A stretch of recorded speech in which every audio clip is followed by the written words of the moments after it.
আসসালামু আলাইকুম ভিউয়ার্স, আশা করছি সবাই ভালো আছেন। এখানে আমি পাকা পেয়ারা নিয়েছি, যেগুলো অনেকে খেতে চায় না, তো এগুলো না ফেলে দিয়ে যেভাবে খাবেন সেগুলো অনেক কম দামে পাওয়া যায় বাজারে। আর যাদের গাছের আছে তো গাছেরই, আর আমাদের একটি পাশের বাসার গাছের কিনে নিয়েছি। তো এগুলো যেভাবে খাবেন, পেয়ারার চিকনা যদি তিতা লাগে সেটা যেটা করবেন, দেখবেন যে আর যদি তিতা না লাগে তাহলে দেখা যাবে যে এগুলো সিদ্ধ না করে এমনি দিয়ে খেতে নিতে। আমি এখানে কেটে নিয়েছি এমতো করে, কারণ এটা আমার তিতা লাগে না চিকলাটা। হ্যাঁ, তো সবগুলো এমতো সাইজ করে কেটে নিয়েছি। এখন এগুলো একটা বক্সের ভিতরে ঢেলে দেব। এখানে একটা বক্স নিয়েছি, এখন এখানে সব পেয়ারাগুলো নিয়ে নিয়েছি।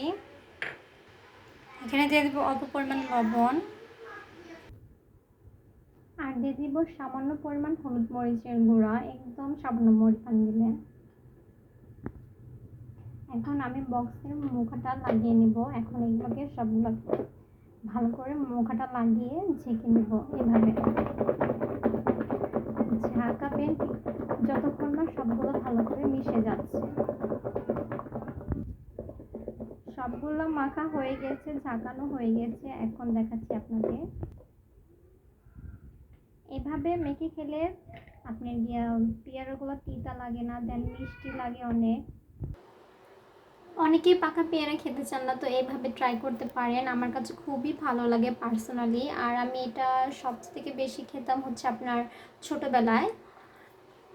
আমার নানু বাসায় যখন ঘুরতে যেতাম তখন দেখা যেত আমার মামি এভাবে করে খাওয়াতো, তো সেটি আজকে আপনাদের সাথে শেয়ার করলাম।